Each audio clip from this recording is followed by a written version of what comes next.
안녕하세요. 미국의 백만장자 된 마텔이 말하는 성공한 상위 0.01%의 사람들이 따르는 21가지 원칙에 대해 자세히 알아보겠습니다. 이 원칙들은 그가 27세에 첫 100만 달러를 번 사람의 경험과 세계 최고의 부자들과 어깨를 나란히 하며 관찰한 내용을 바탕으로 합니다. 첫 번째 원칙, 오해받을 준비를 하세요. 성공으로 가는 길에서 당신은 종종 오해받을 것입니다. 제프 베조스가 말했듯이 성공하려면 오랜 기간 오해받을 준비가 되어 있어야 합니다. 왜일까요? 당신이 알고 있는 것을 아주 소수의 사람들만 알고 있을 때 당신의 진정과 성공을 보여주려 해도 오랫동안 성공하지 못하는 모습을 보일 수 있기 때문입니다. 당신의 마음속에 있는 것을 다른 사람들이 볼 것이라 기대하는 것은 현실적이지 않습니다. 중요한 것은 다른 사람들이 당신을 이해하지 못한다고 해서 좌절하지 않는 것입니다. 당신이 승리하기 위해 누구도 변할 필요가 없다는 것을 명심하세요. 때로는 외롭고 힘들 수 있지만 이는 필요한 과정입니다. 부자들 중 이상한 사람들이 더 부자인 이유는 그들이 다른 사람들은 절대 하지 않을 일을 하기 때문입니다. 그들은 매일 같은 옷을 입고 원하는 대로 행동하며 자신이 원하는 것을 명확히 표현하는 것을 두려워하지 않습니다. 다른 사람들이 원하는 삶을 살려면 비범해야 합니다. 그리고 비범하다는 것은 종종 오해받는다는 뜻입니다. 당신이 진정한 자신이 되세요. 왜냐하면 그것이 바로 당신이 모든 유명인과 존경하는 사람들에 대해 항상 좋아했던 점이기 때문입니다. 두 번째 원칙, 더 나은 질문을 하세요. 질문의 힘은 대단합니다. 더 나은 질문을 하면 더 나은 삶을 살 수 있습니다. 예를 들어 기업 소유주나 CEO를 코칭할 때 저는 항상 이런 질문을 합니다. 만약 누군가가 내일 당신의 사업을 인수한다면 그들이 가장 먼저 바꿀 것은 무엇일까요? 대부분의 사람들은 즉시 답할 수 있습니다. 그럼 저는 이어서 묻습니다. 왜 당신은 아직 그 결정을 내리지 않았나요? 또 다른 좋은 질문은 당신이 모른 척하고 있는 것은 무엇인가요? 입니다. 이 질문은 우리가 알고 있지만 인정하고 싶지 않은 진실을 드러내는 데 도움이 됩니다. 제가 가장 좋아하는 질문 중 하나는 어떻게 하면 이 순간에 신의 은혜와 인도하심을 더욱 감사할 수 있을까? 입니다. 이 질문은 제가 좌절하거나 화가 나거나 약간 속상할 때마다 명확성과 초점을 얻는 데 도움이 됩니다. 질문의 힘은 우리의 마음에 초점을 맞추고 모든 소음을 잘라내어 다음에 무엇을 해야 할지 명확히 해줍니다. 잘 정의된 문제는 반은 해결된 것이나 다름없습니다. 올바른 질문을 하면 문제를 정확히 정의할 수 있습니다. 세 번째 원칙, 창의적이 되세요. 자원이 풍부한 사람이 되는 것은 매우 중요합니다. 제 회사들에서는 50으로 해결하기라는 원칙이 있습니다. 일선 직원에게는 $50, 리더에게는 $500, 관리자에게는 $5,000, 임원에게는 $5만 달러의 예산을 주어 문제를 해결할 권한을 부여합니다. 왜 제가 조직의 유일한 문제 해결사가 되어야 할까요? 그것은 매우 비효율적입니다. 성공하는 사람들은 직함이나 많은 돈을 가진 사람들이 아니라 자원을 찾아내는 사람들입니다. 그들은 다른 모든 사람들이 앞으로 나아갈 길이 없다고 믿을 때도 기회를 찾아냅니다. 예를 들어 일론 머스크를 생각해 보세요. 그의 임무는 화성을 식민지화하는 것입니다. 하지만 화성에 가려면 엄청난 돈이 들 것입니다. 그래서 그는 어떻게 했을까요? 스타링크를 만들었습니다.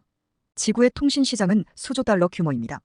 그는 전 세계를 연결할 혁신적인 위성을 우주로 보내 화성 임무에 자금을 대고 있습니다. 대부분의 사람들은 불행히도 자원이 없다고 가정합니다. 나는 그걸 하고 싶지만 난 그런 사람이 아니야. 또는 나는 그걸 하고 싶지만 그런 돈이 없어라고 말합니다. 하지만 누가 돈이 필요하다고 했나요? 당신은 물어본 적은 있나요? 다른 방법은 없을까요? 저는 항상 표면적으로는 이것이 나에게 맞지 않아 보이지만 나는 이 결과에 도달하기로 결심했고 그것을 이루기 위해 무엇이든 할 것이라고 말하는 사람들에 매료됩니다. 그것이 바로 창의성입니다. 네 번째 원칙, 주는 것이 받는 것입니다. 제가 17살 때 재활원에 있었을 때 배운 가장 큰 아이디어 중 하나는 당신의 단주를 유지하고 싶다면 다른 사람들이 단주를 유지하도록 도와야 한다는 철학이었습니다. 이는 매우 단순한 아이디어지만 강력합니다. 다른 사람들이 무언가를 성취하도록 도울수록 당신도 그것을 더 많이 가질 수 있습니다. 이것은 12단계 프로그램의 핵심 아이디어 중 하나입니다. 다른 사람의 멘토가 되거나 스폰서가 되는 것입니다. 제 인생에서 가장 성공한 사람들, 제가 존경하는 사람들, 제 멘토들과 코치들을 살펴보면 이들은 다른 사람들을 돕고자 하는 욕구를 가진 사람들입니다. 오래전에 저는 당신이 다른 사람들을 위해 바라는 것을 받는다는 것을 깨달았습니다. 부자가 되고 싶다면 다른 사람들이 부자가 되기를 바라야 합니다. 건강해지고 싶다면 다른 사람들이 건강해지기를 바라야 합니다. 당신이 더 많은 것을 원한다면 더 많이 주어야 합니다. 더 많은 사랑을 원한다면 더 많은 사랑을 주세요. 더 많은 기회를 원한다면 다른 사람들에게 얼마나 많은 기회를 주었나요? 마지막으로 무작위의 사람에게 기회를 준 적이 언제인가요? 이것은 호혜의 법칙입니다. 우리는 다른 사람들에게 주거나 행한 것에 비례하여 받습니다. 하지만 주의할 점은 받기 위해 주어서는 안 됩니다. 그렇게 하면 매우 거래적이 됩니다. 이는 단지 당신이 믿어야 할 원칙이며 그렇게 하면 가장 큰 방식으로 당신에게 도움이 될 것입니다. 5번째 원칙, 극단적인 주인의식을 가지세요. 코로나19 기간 동안 저는 아이언맨을 위해 훈련하고 있었습니다. 전 세계적인 상황으로 인해 우리의 경주가 취소되었을 때 저는 결정을 내려야 했습니다. 경주가 취소되었다는 것을 받아들이고 1, 2년 미루거나 제가 통제할 수 있는 것에 집중할 것인가? 우리는 경주를 계속하기로 결정했고 훈련을 계속했습니다. 6개월 후 우리는 비공식 아이언맨을 열었고 이를 코로나맨이라고 불렀습니다. 이 경험은 제 아이언맨 경력의 초석이 되었습니다. 저는 이후 하프 아이언맨, 풀 아이언맨, 그리고 몇 번의 하프를 더 완주했고 공식 하프와 몰트리브 아이언맨의 공식 풀 코스도 완주했습니다. 이 순간을 돌아보면 제가 훈련을 계속하지 않고 우리만의 경주를 하지 않기로 결정했다면 어땠을까요? 그 순간 저는 그 상황에 대해 극단적인 주인의식을 갖지 않았을 것입니다. 제가 사람들에게 말하는 것은 당신에게 일어난 일이 아니라 당신이 어떻게 대응하느냐가 중요하다는 것입니다. 심지어 당신이 길을 걷다가 갑자기 차가 인도로 뛰어들어 당신을 치고 도망간다고 해도 물론 모두가 건강하고 안전하다고 가정하고 저는 이렇게 물을 것입니다. 내가 이 상황에 어떻게 기여했는가? 이것은 많은 사람들에게 매우 어려운 개념입니다. 어떤 사람들은 자신의 인생이 어떻게 되었는지에 대해 세상의 모든 다른 사람들을 비난하고 싶어 합니다. 하지만 저는 당신에게 말합니다. 당신은 그렇게 할 수도 있고 아니면 당신의 상황에 대해 100% 책임을 질 수도 있습니다. 예를 들어, 왜 그 순간에 그 인도를 걸었을까요? 왜 집에 머물지 않았을까요? 왜 차를 타지 않았을까요? 왜 다른 길을 가지 않았을까요? 비록 다른 사람이 당신을 친 것에 대해 통제할 수 없지만 당신은 어떻게 반응할지는 통제할 수 있습니다. 이는 이별의 경우에도 마찬가지입니다. 그 순간 당신은 상대방을 비난할 수 있습니다. 그들이 이렇게 했어, 저렇게 했어, 내 잘못이 아니야, 그들이 나에게 이렇게 한 걸 믿을 수 없어. 또는 내가 이 상황에 어떻게 기여했는가? 라고 물을 수 있습니다. 당신이 그들을 선택했습니다. 당신은 어쩌면 몇 가지 경고 신호를 받아들였을 수도 있습니다. 어쩌면 그들이 말하거나 행동하는 방식에 대해 뒤늦게 보면 당신이 발을 내려놓았어야 했을 때 그러지 않았을 수도 있습니다. 이렇게 생각하는 것의 강력한 점은 당신이 상황에 대한 통제권을 되찾는다는 것입니다. 당신에게 힘을 되돌려줍니다. 당신이 통제할 수 있는 것에 집중하게 됩니다. 저는 다른 누군가가 제 상황을 통제하는 것을 원하지 않습니다. 정부가 통제하는 것도, 다른 사람이 통제하는 것도, 은행이 통제하는 것도 원하지 않습니다. 저는 내가 오늘 처한 상황에 대해 110% 책임이 있다고 말하고 싶습니다. 제 인생의 가장 큰 철학 중 하나는 세상은 내가 자유롭지 않은 곳을 보여줄 것이다입니다. 제가 무언가를 느끼고 그것에 반하거나 화가 날 때마다 저는 항상 스스로에게 묻습니다. 내가 어떻게 그 상황을 만들었지? 이것이 큰 주제라는 것을 알고 있습니다. 하지만 극단적인 주인의식은 아마도 당신의 삶을 통제하고 다른 사람에게 힘을 주지 않는 가장 강력한 방법 중 하나일 것입니다. 이제 6번째 원칙으로 넘어가겠습니다.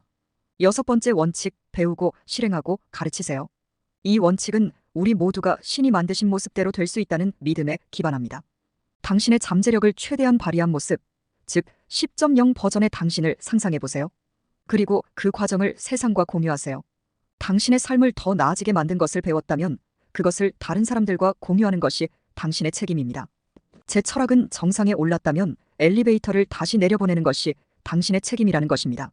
당신에게 효과가 있었던 것을 공유하지 않는다면 그것은 매우 이기적인 행동입니다. 당신의 삶에 더 많은 풍요를 원한다면 풍요로운 마인드셋을 가져야 합니다. 7번째 원칙, 당신의 우선순위에 투자하세요. 브랜든 버차드의 고성과 습관이라는 책에서 나온 철학입니다. 당신이 원하는 목표를 달성하기 위해 필요한 기술을 개발하고 자원을 획득하고 네트워크를 구축하는 데 투자해야 합니다. 오래전에 저는 내 달력과 은행 계좌 중 어디에서 이 목표에 대한 시간과 투자를 볼 수 있는가? 라는 2가지 질문을 스스로에게 물어야 한다는 것을 배웠습니다. 당신의 달력과 은행 계좌는 당신에게 중요한 것이 무엇인지 말해줍니다. 8번째 원칙, 더 큰 문제를 요구하세요. 더 큰 삶을 원한다면 더 큰 문제가 필요합니다. 오프라 윈프리가 10억 달러의 소송을 당했을 때 그녀는 10억 달러의 소송을 당할 수 있는 사람이 된 것에 감사하다고 말했습니다. 당신은 더 큰 문제에 감사할 준비가 되어 있나요? 더 큰 문제는 더 큰 삶을 의미합니다. 당신은 100만 달러의 문제를 가질 수 없습니다. 만약 당신이 아직 첫 10만 달러를 벌려고 노력하고 있다면 9번째 원칙, 모든 것은 축복이거나 교훈입니다. 18살 때 저는 첫 회사를 시작했습니다. 1년 반 동안 열심히 노력했지만 결국 다른 경쟁자에게 모든 고객을 빼앗겼습니다. 그 순간 저는 너무 작게 생각하고 있었다는 것을 깨달았습니다. 그것이 교훈이었고 이후 제 인생에서 항상 더 크게 생각하게 되었습니다. 존 맥스웰의 책대로는 이기고 때로는 배운다처럼 모든 경험은 우리를 목표에 더 가깝게 만듭니다. 당신은 이기거나 배우거나 둘 중 하나입니다. 10번째 원칙, 매일 자신을 두렵게 하세요. 제 콘텐츠를 오랫동안 팔로우했다면 제가 하프, 풀 아이언맨 90일 동안 231파운드에서 197파운드로 감량한 프로젝트 비저블 압스, 12시간 걷기, 울트라 마라톤 등 다양한 도전을 했다는 것을 알 것입니다. 이러한 결정들은 당시에 저를 두렵게 만들었지만 그것이 바로 제가 해야 할 일이라는 것을 깨달았습니다. 조셉 캠벨의 말처럼 당신이 가장 두려워하는 동굴에 당신이 찾는 보물이 있습니다. 당신은 어떤 동굴을 가장 두려워하나요? 11번째 원칙, 강이 되세요. 저수지가 아니라. 사스 어카데미를 시작했을 때 우리가 알고 있는 모든 것을 100% 무료로 공개하기로 결정했습니다. 우리의 철학은 최고의 것을 공유하면 최고의 고객을 유치한다는 것이었습니다. 정보는 무료지만 실행은 유료입니다. 당신의 최고의 것을 공유하여 사람들을 끌어들이세요. 그러면 그들은 당신에게 그것을 구현하는데 돈을 지불할 것입니다. 12번째 원칙, 공개적으로 칭찬하고 개인적으로 비판하세요. 이 원칙을 채택하는 것이 저에게는 가장 어려웠습니다. 저는 직접적인 피드백을 좋아하는 사람이지만 다른 사람들은 그렇지 않다는 것을 깨달았습니다. 특히 그룹 환경에서는 더욱 그렇습니다. 사람들이 잘하는 것을 포착하세요. 공개적으로 긍정적인 행동을 강화하고 건설적인 피드백은 1대1로 제공하세요. 13번째 원칙, 레버리지의 4가지 C를 이해하세요. 콘텐츠, 자본, 코드, 협업입니다. 이 4가지 기술을 마스터하면 무엇이든 성취할 수 있습니다. 콘텐츠는 내부 시스템과 미디어를 포함합니다. 자본은 빠른 확장을 위해 필요합니다. 코드는 자동화와 AI를 통해 반복 작업을 수행합니다. 협업은 다른 사람들의 지원을 받는 것입니다. 14번째 원칙, 시간을 사세요. 대부분의 사람들은 시간이 무한하다고 생각하지만 그렇지 않습니다. 돈은 무한하지만 시간은 모든 사람에게 똑같이 주어집니다. 부자들은 시간을 절약하기 위해 돈을 씁니다. 시간을 더 많이 확보하여 시장에서 더 가치 있는 사람이 되기 위한 기술 향상에 재투자하세요. 집 청소, 세탁, 식료품 배달 등을 다른 사람에게 맡기고 당신이 가장 가치 있고 즐거워하는 일에 집중하세요. 15번째 원칙, 10-80-10 규칙을 사용하세요. 창의적인 직책을 가진 사람들을 위한 규칙입니다. 프로젝트의 첫 10%는 아이디어 구상에, 80%는 다른 사람들의 실행에, 마지막 10%는 통합과 완성에 사용하세요. 이렇게 하면 더 많은 창의적 프로젝트를 수행할 수 있습니다. 16번째 원칙, 10배의 사고방식을 채택하세요. 단순히 2배가 아닌 10배를 목표로 하세요. 10배 비전은 문제를 해결하는 방식을 근본적으로 바꾸게 만듭니다. 큰 의미 있는 문제에 대해 일하고 싶어하는 인재를 끌어들이고 그들과 일하는 것이 더 즐겁습니다. 17번째 원칙, 운의 4가지 수준을 이해하세요. 순수한 운, 노력의 운, 기술의 운, 준비된 운이 있습니다. 준비된 운을 목표로 하세요. 이는 준비 기술 수준, 시장에 있는 것, 그리고 게임의 최고가 되기로 결정하는 것을 통해 옵니다. 18번째 원칙, 행복하게 불만족하세요. 현재 가진 것에 감사하면서도 더 많은 것을 원하는 것이 가능합니다. 많은 사람들은 더 많은 것을 원하면 현재 가진 것에 감사하지 않는다고 생각하지만 그렇지 않습니다. 둘 다 진실일 수 있습니다. 19번째 원칙, 다른 사람들을 위해 행동하세요. 성공하기 위해 자신이 아닌 다른 사람들을 돕는데 전념하는 순간 모든 것이 활성화됩니다. 다른 사람들을 위해 하는 에너지가 당신의 모든 꿈을 활성화할 것입니다. 20번째 원칙, 10년 단위로 생각하세요. 대부분의 사람들은 6개월, 3년, 5년 후 자신을 비난합니다. 대신 10년 동안 무엇을 할 수 있을지 생각해 보세요. 10년 동안 매일 노력한다면 어떤 목표든 달성할 수 있습니다. 마지막으로 21번째 원칙, 도달할 곳은 없습니다. 많은 사람들은 성공의 가장 큰 함정에 빠집니다. 그들은 목표 목록을 만들고 그 목록이 충족되어야만 행복하고 충분하고 성공적이라고 느낄 수 있다고 생각합니다. 하지만 이는 함정입니다. 당신의 자존감은 외부의 성공이나 소유물, 인정과 연결되어 있지 않습니다. 지금 이 순간 충분하다고 느끼기로 결정할 수 있습니다. 도달해야 할 미래의 장소가 아니라 살고 싶은 삶을 설계하세요. 이 21가지 원칙 중 하나만 선택해야 한다면 바로 이것입니다. 도달할 곳은 없습니다. 과정을 즐기고 일을 사랑하고 매일 할 수 있는 일에 흥분하는 법을 배우세요. 당신이 이미 충분하다는 것을 깨달을수록 더 많은 것을 당신의 삶으로 끌어들일 수 있습니다. 이것이 성공의 21가지 원칙입니다. 이 원칙들을 당신의 삶에 적용한다면 상위 0.01%의 성공한 사람들과 같은 길을 걸을 수 있을 것입니다.